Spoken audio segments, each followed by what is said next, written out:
Hello and welcome to another episode of Relationship Goals.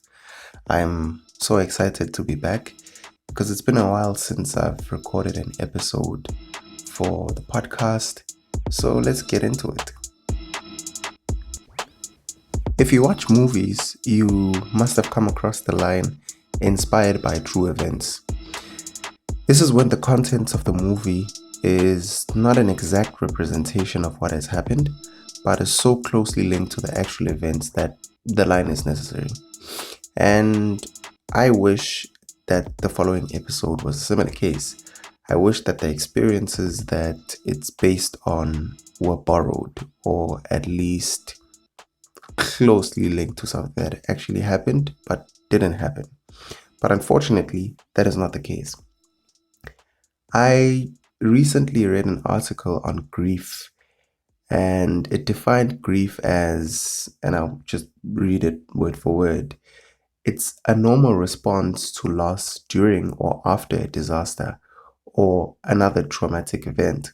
It can happen in response to the loss of life, as well as drastic changes to daily routines and a way of life. And this usually brings comfort and a feeling of stability. So the drastic changes are changes to things that usually bring comfort and a feeling of stability. I'll link to the article in the description of this episode. But in this episode, we'll be talking about grief from the perspective of losing a loved one. And I regret to inform you that I'm quite qualified to speak on this matter, having lost three important figures in my life in the space of about 12 months. So I lost my cousin brother in August 2021 to suicide. And the reasons of his taking that decision still remain unknown to me till this day. So losing him at age 29 was a shock and a cause for endless yet to be answered questions.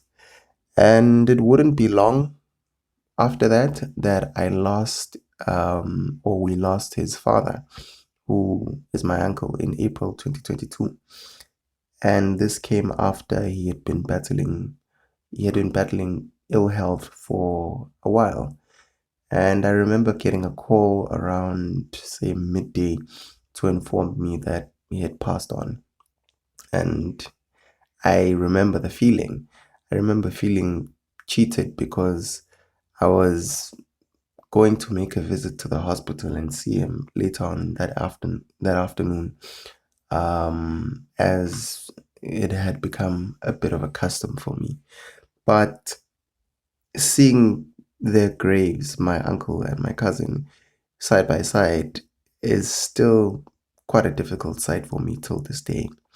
But to add to that, about 115 days after my uncle had died, I lost my father, my biological father. And this all just felt like too much at once. And it was very, very, very tough.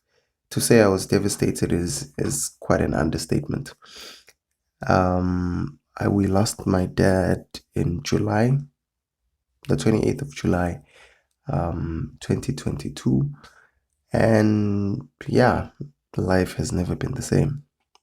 So it's in times like these that most of us question the existence of God, sometimes even being reduced to a position of disdain for Him. And in as much as I wouldn't say that I questioned the existence of God after these three losses, it has been quite difficult for me emotionally. It has been difficult just to exist. It's been quite a challenge.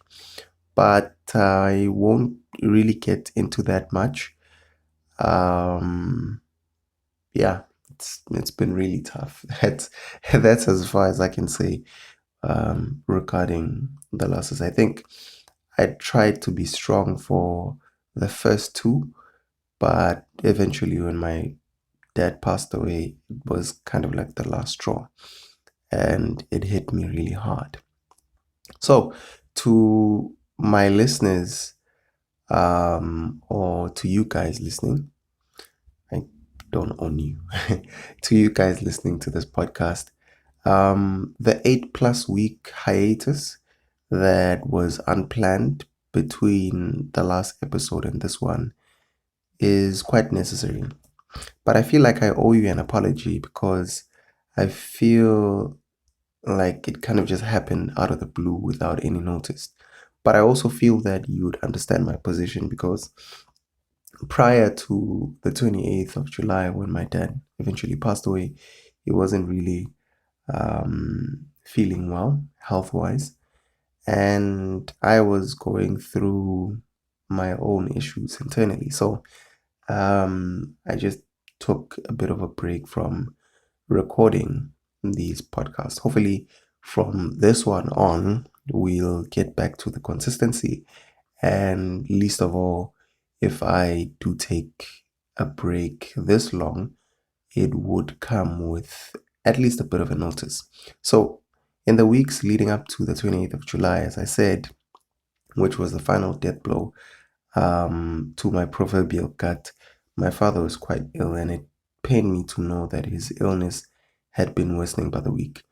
And I was completely helpless in helping him. So, you see, my father and I were quite close, and I say over the last 3 years, our relationship matured since I got married. So, to put it plainly, my father kind of had a jealous love about me, and he was beloved by my wife and I. So, there are several details that I won't really go into in this podcast, but the point is that it is my grief that has kept me away from recording for a while.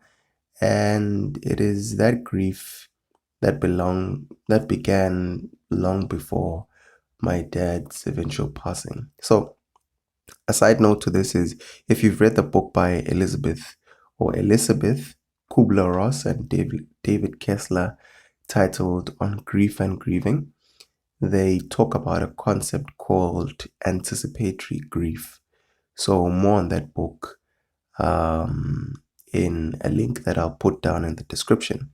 So back to the article that I quoted, it refers to grief as a drastic change to routines or a way of life. And this was my case. I grew up knowing my father to be very strong, mentally and physically. In my eyes, he was indestructible.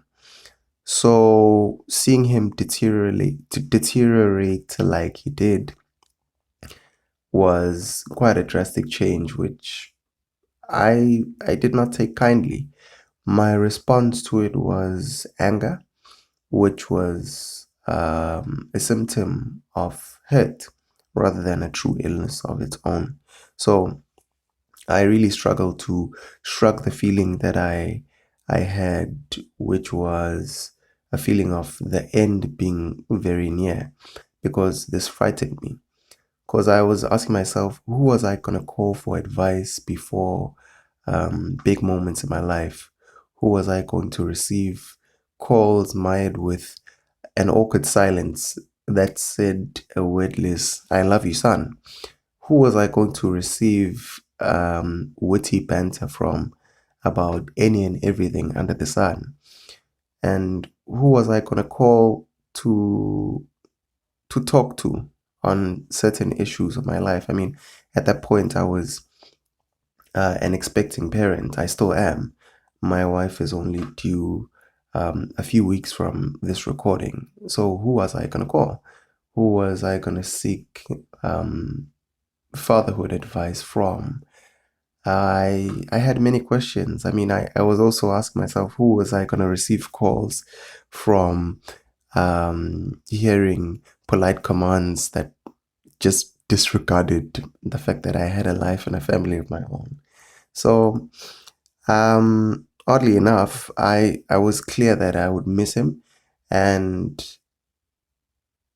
yeah, to be honest, I really do. And I was right. I was right about all of these things because, to quote some words that I said to my wife not so long ago. I was just having a good old chat with her, and I stopped in the middle of the conversation, and I said, "I miss my dad." You might realize that I'm tripping up on my words here. It's because I'm actually just, yeah, rehashing some of the emotions. But um, let's continue. So, as I was saying, I was telling my wife that I miss my dad. I I really missed him, and I'm not taking his passing and the passing of my uncle and my cousin very well. So yeah, that's when the inspiration for this episode was born. I didn't plan to talk about grief in this first season of the podcast, but I thought it was necessary both to bring justification for my long stay away, but also to help someone out there who may be going through a similar situation. So, back to the article for the second time. It referred to grief as a response to a loss of a loved one or drastic change in life, basically. So, the article refers to um, some of the common reactions to grief, and it lists these as shock, disbelief, or denial, anxiety, distress, anger, periods of sadness or loss of sleep, and a loss of appetite. But the common thing about all these reactions is that they are reactions or symptoms of something deeper. And as I pointed out earlier, my anger relating to my dad's illness was a symptom of hurt. The common reaction to grief or the common reactions to grief are symptoms of the sense of loss following the departure of a loved one, or even before the departure, as I spoke about anticipatory grief. So, in dealing with grief, understanding this is necessary.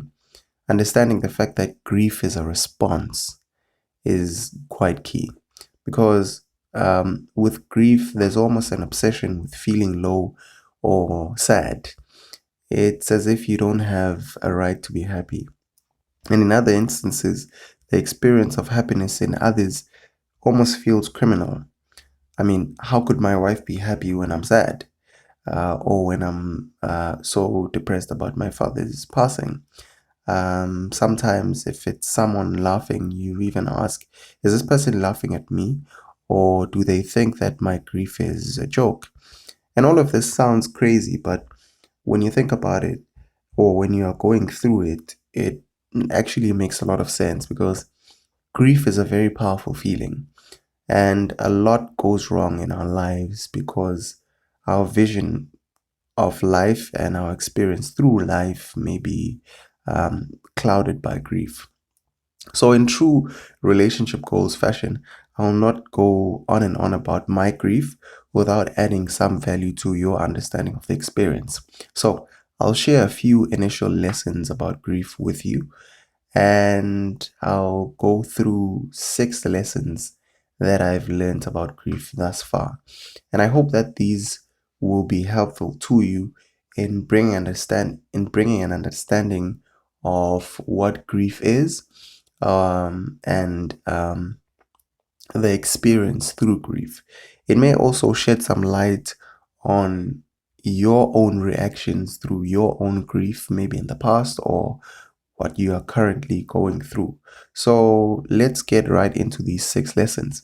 And lesson number 1 is grief is normal. And I feel like repeating this one because it really hit me hard over the last few months. Grief is normal. Lesson number 1 is that grief is normal. And my wife has had to remind me that I'm not stupid for feeling the way that I feel. I mean, I'm usually a jovial person, always jolly and just happy and having a good old time, enjoying life. But I felt like being happy over the last few months is a bit of a transgression. I mean, how can I afford to be happy when my beloved brother, uncle, and father are dead? because the truth is, that's just how I felt. But the greater truth is that my being sour and sullen won't really bring them back to life. And the same goes for my being joyous and enjoying life. Because the fact is, nothing that I do will change the fact that they're gone. But a very simple and unique conviction has resurfaced in me. Because I remember when I started this podcast, I had done so after the passing of my uncle around May 2022. And I would often feel so low that I was undeniably in a depressed state. I mean, I loved my uncle and he was a father to me. I called him Ubabumdal, which is in a direct translation, it means older or senior father. He was literally a father to me. So my podcasting journey began as a response to the grief of losing him and my brother, or my cousin brother. I used to call him my brother because both were quite happy people in their life. So I was convinced that they would not like me to continue with life being stuck in a cycle of motionless sadness because of their passing. I know that I wouldn't want that for my loved ones when I die.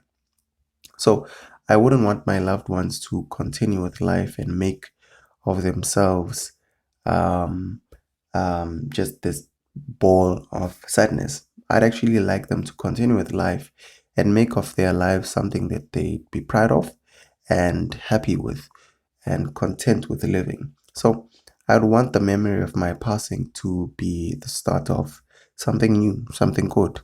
And with us, relationship goals was born.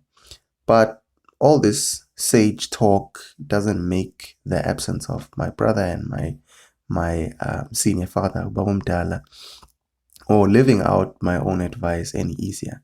Because the truth is, grief is normal, and you should never try to feel any negative toward experiencing it. In fact, the more you suppress grief, I've come to learn, the more damage it does. And you may not appreciate it in the moment when you're grieving, but after losing your loved one, um, you kind of learn to adjust to this idea that grief is a normal process after losing a loved one. In fact, not grieving following the loss of a loved one is not normal. So that would end the first lesson about grief. Grief is normal. Lesson number 2 about grief is that the pain of grief is unavoidable. So lesson number 2 is the pain is unavoidable. And I recently saw a video on YouTube where they depicted grief as a ball in a box. So picture a ball in a box, and the ball covers relatively the entire surface area of the box. And on the side of the box is a button that is triggered every time the ball moves within this box. And the pain, or the button on the side of the box, is pain. So over time, the box grew larger and larger, and the button was still the same size, and so was the ball. But the box itself kept growing and growing, and the ball in the box keeps moving. And with each movement, it triggered the pain, it triggered the button. But as the box grew larger, the instances of the ball triggering the button became less frequent. So the lesson from this video is that the grief of losing a loved one, being the ball, never really diminishes in size. However, the instances of being pained by the grief diminishes over time because the size of the button never shrunk, nor did the size of the ball.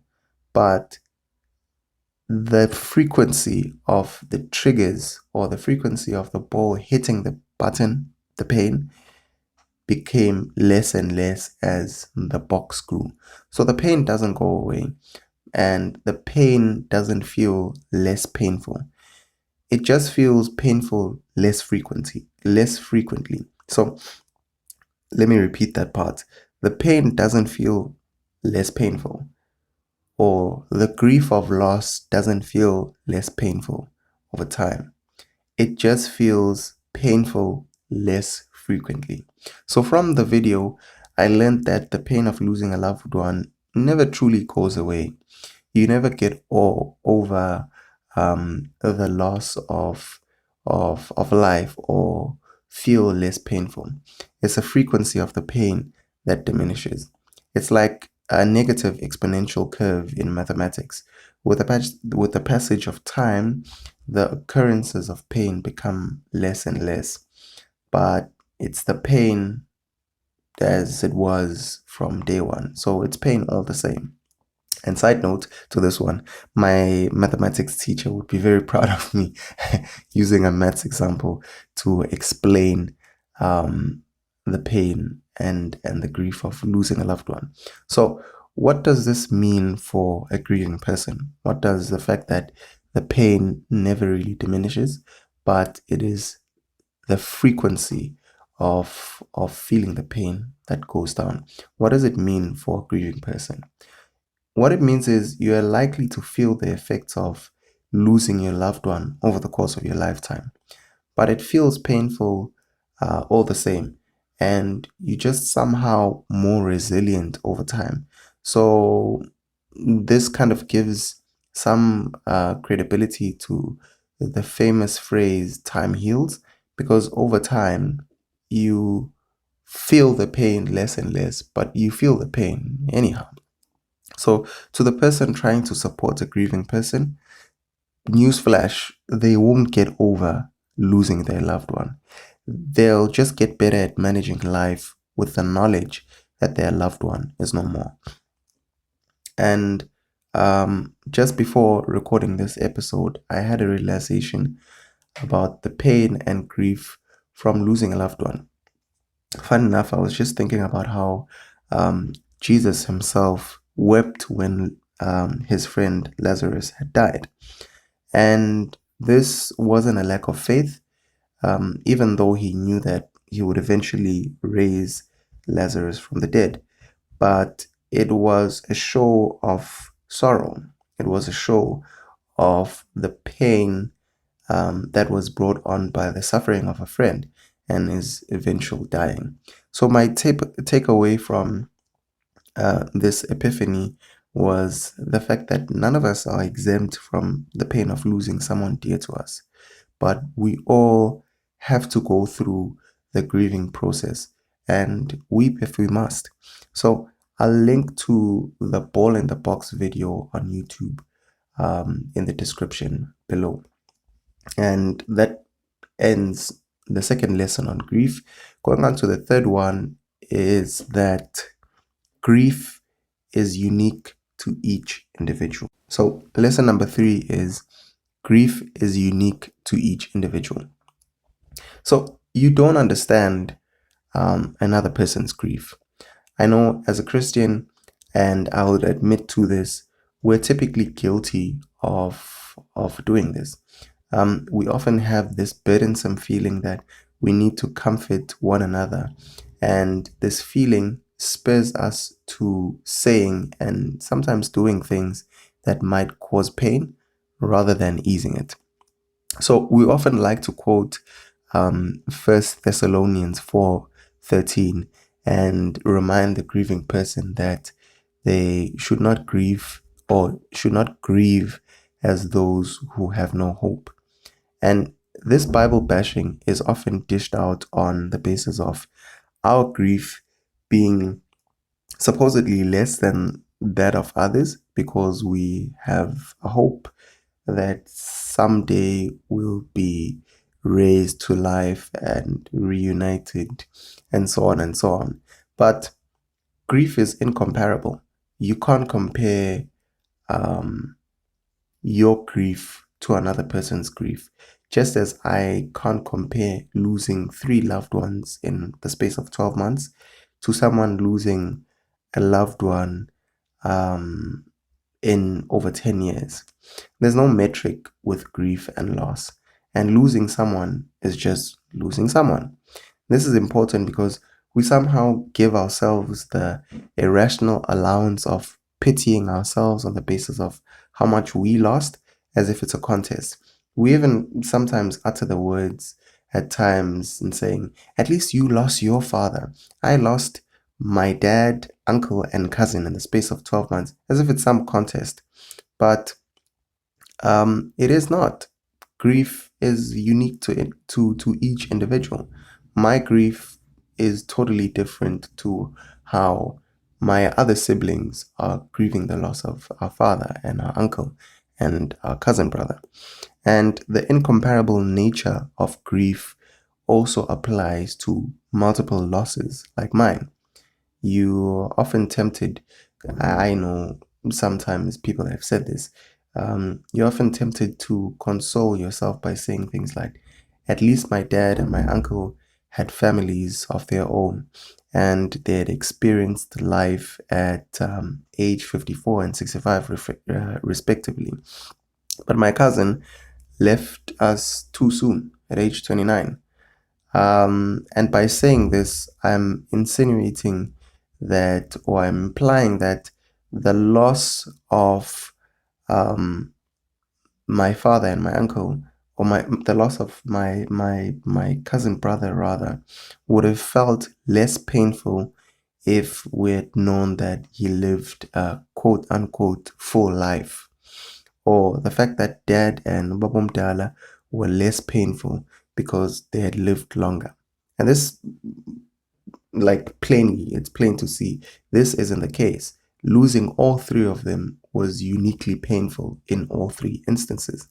And it's comments like these that we say with an almost unconscious disregard for their meaning, that actually cause pain rather than bring consolation.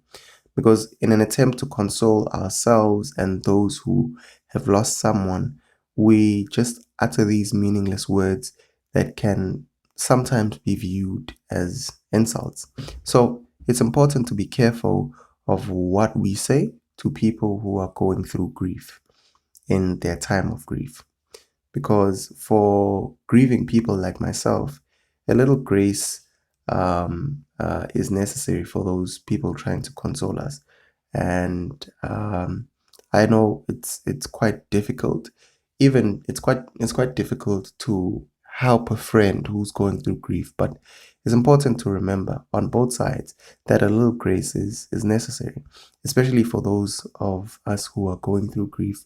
It's necessary to understand that whatever people often say, sometimes it may seem offensive or insulting, but it usually comes from a great place or a place of genuine concern for us. So I know it's hard, but count the thought and not the words. And that leads us to lesson number 4 about grief.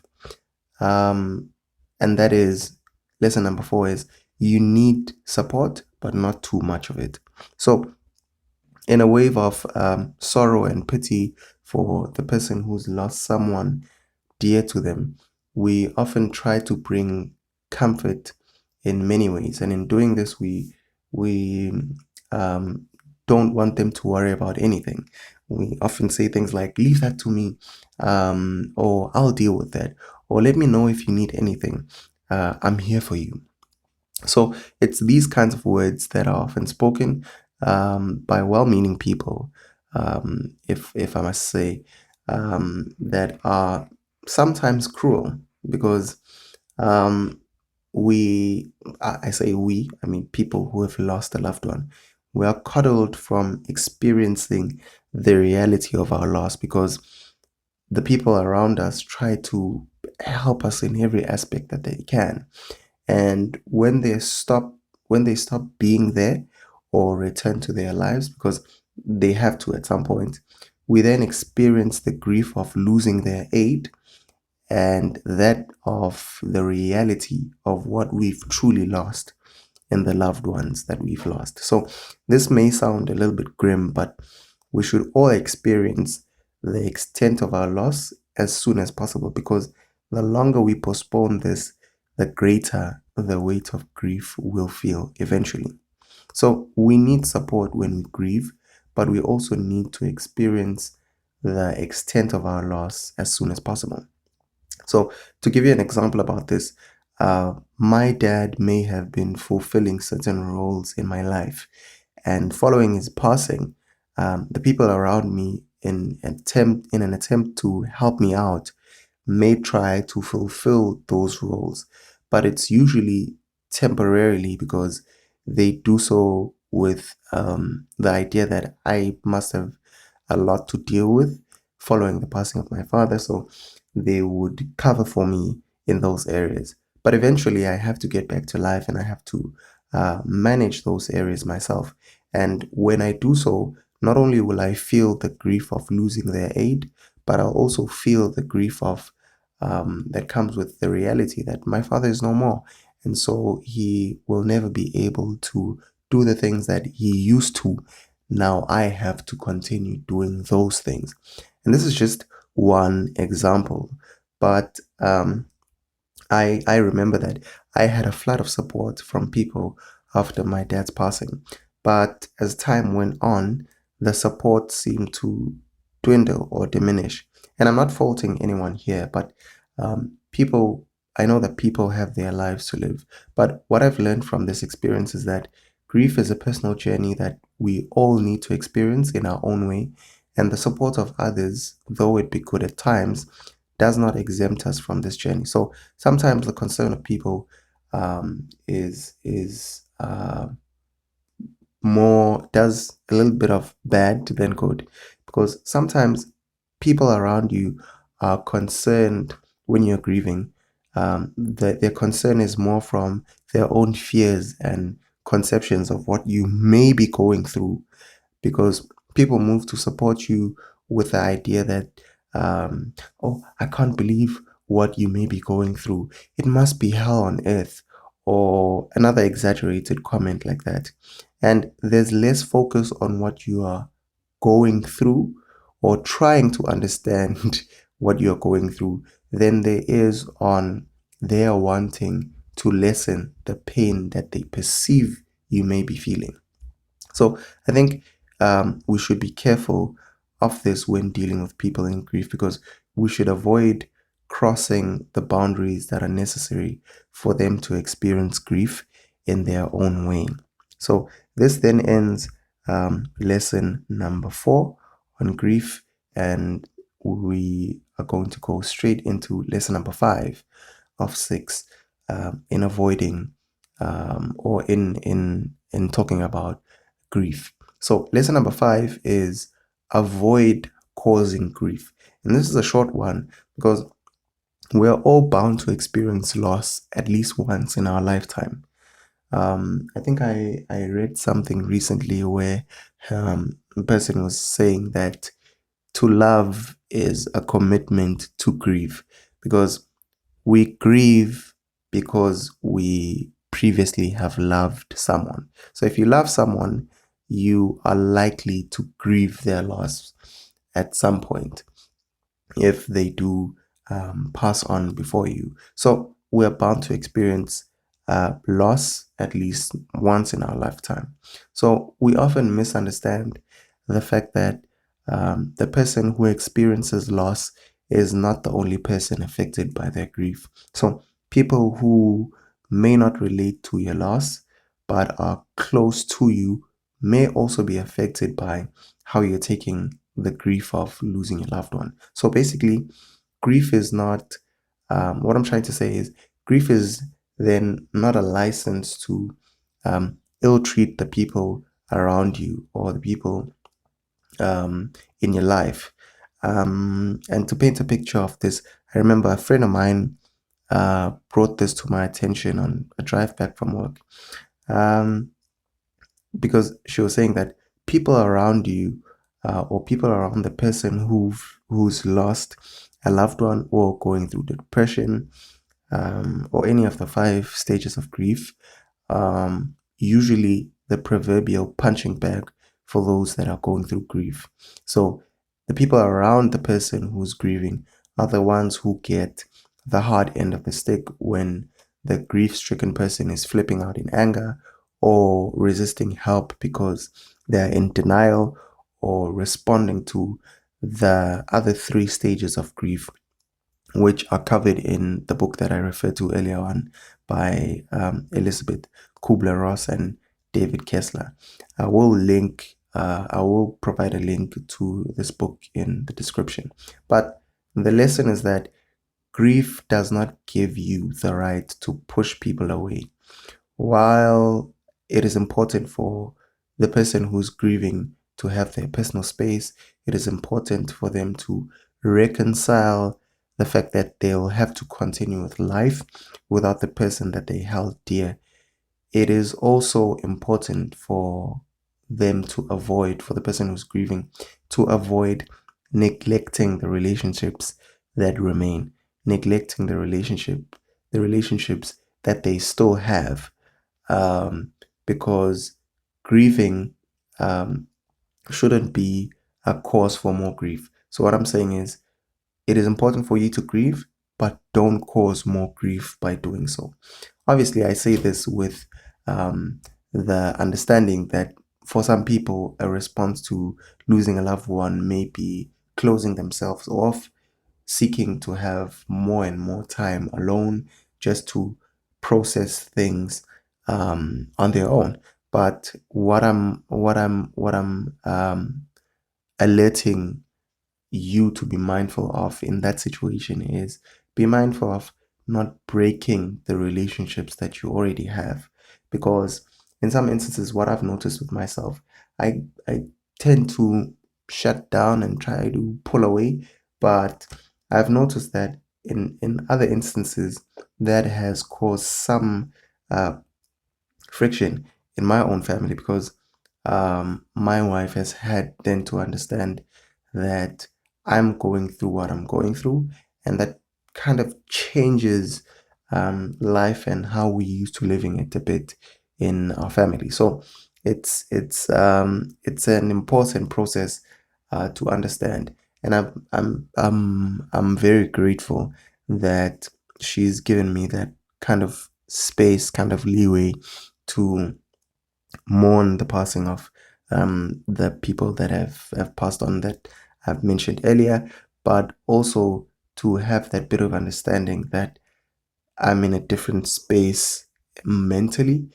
and to give me that allowance. But it's also important for me then to understand that in as much as I'm going through what I'm going through, I am still responsible for being a good husband to her and being a partner in life to her, despite the fact that I'm going through grief. And to also understand that my grief as a consequence of losing my father is also something that she's going through, having lost a father-in-law, having lost an uncle and a cousin-in-law, basically. So she's going through her own grief. It may not be as great as mine. As I mentioned earlier, every person's grief or every person's response to losing a loved one is unique. So it's very important to understand these dynamics that come with grief and avoid causing grief because you are grieving. So this leads us to the sixth and final lesson about grief, and that is, grief is multifaceted. So lesson number 6 is, grief is multifaceted. And what I mean by this is that you can experience any facet at any moment. So in the book that I referred to on earlier on, titled On Grief and Grieving, the authors speak about 5 stages of grief, and these are denial, anger, bargaining, depression, and acceptance. The authors make a profound statement in saying that these stages don't need to be experienced chronologically. So, what I mean by that, or what they mean by that, is that you don't have to experience denial, then move on to anger, then move on to bargaining, then move on to depression, and then finally move on to acceptance. It could happen in any order. And this is quite amazing because these stages happening in any order can also happen at any time. So it supports my claim about the fact that grief is multifaceted. So grief is kind of like a mild case of multiple personality disorder because you don't know what you'll get each time. So being mindful of this can help you in dealing with the feelings that come with grieving and the grieving process. So the key is to be conscious of your internal state of affairs. So knowing where you are at each moment is important because you avoid negative reactions like I mentioned earlier on pushing people away because you're feeling depressed. Instead, knowing where you are gives you the option of letting those around you know that you are feeling a certain way, and then it allows them an opportunity to rightly support you in a way that actually resonates with where you are and what you're going through in that particular stage. So in my instance, I currently stay with my wife, and she's basically the first person of contact in everything and anything that I do. So if I'm feeling a sense of anger, um, it may be wise for me to say, I'm actually feeling quite angry today about the fact that I've lost my father or lost my uncle, lost my brother. More recently, it would be my dad. So I would say that, excuse that, more recently it would be my dad. So I would say that it has been important for me to be forthcoming with the way that I feel. It's also important for um, her or a person in a situation like hers to understand that communication continues to be very important. So the thing we don't get about communication is that part of communication is listening. So her listening to what I have to say has been very instrumental in my process of grief and my process of healing, really from the loss of my beloved dad and uncle and cousin. So it's very important to understand where you are at a particular stage and understanding what these 5 stages are. I would really encourage anyone who is going through grief to get themselves a copy of the book. As I said, I will provide a link in the description. But the key and the very important thing is to be conscious of your internal state of affairs. I think we have a tendency as this generation of people to kind of just waltz through life, not being conscious of where we are internally. And I also think that communicating where you are in these stages of grief is a remedy on its own, because the admission of feeling a sense of anger or depression or um, um, feeling or the feeling of bargaining, for instance, the communicating of these stages, actually speaking them out, is a remedy, because the admission of feeling a certain way ushers in some important conversations about the questions that you may have, and possibly getting answers. So, for instance, if I like the anger one, because anger is not really an illness, as I mentioned earlier, it usually is a symptom of an illness, usually hurt.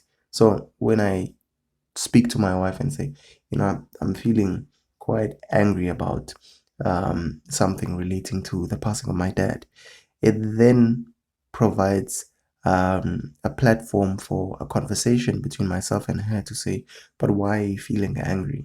And then sometimes when you are in your head, you'll just focus on the anger. But when you start having a conversation about it, it then um, starts a greater kind of understanding, because I'll then go on to why I'm feeling angry and eventually wind up at a position where I realize that I'm actually hurt about a particular um, aspect of my dad's passing, and possibly getting remedy for that hurt, some reassurance, maybe some encouragement, maybe, or some other positive effect out of that conversation. So just remember that you won't have answers to every question that you may have, nor will you have remedies for every feeling. But it doesn't mean that you shouldn't um, go on with this exercise of communicating, having conversations, obviously with somebody who is trusted. And it doesn't also mean that you should suppress the feelings that you may be having in this grieving process. So, what I'm saying is feel the anger, but lean into it. So, ride through the experience of that anger or any other stage for that matter, because it all forms part of the grieving process. It is a very important part of grieving. So this then ends my lessons on grief. I know this is not an exhaustive list.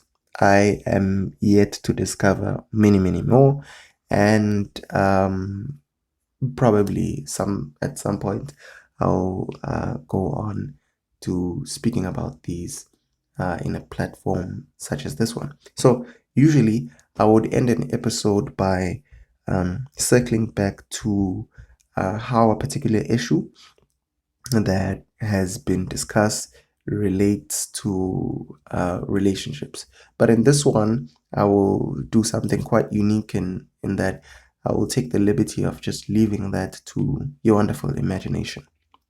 And as I mentioned earlier, I know that grief is a brief topic, is a broad topic rather, and I've taken a very brief, very brief take on grief. And perhaps in future I will say more on grief and grieving. And I've really thrown myself into reading and trying to just grapple with the material of the book I mentioned on earlier on grief and grieving. And surprisingly, it's my wife who bought me this book. And I'll, as mentioned earlier, I'll put a link to this book in the description. So long. Keen to hear what your experience has been with losing a loved one, and any advice that you'd give a rookie like me in the space of grief and grieving. So let me know in the comments and on my social. I will also link to these in the description. Thank you for tuning in and listening in on this episode. And as always, love, peace, and grace to you. I am Samgele Tabete, and you've been listening to Relationship Goals.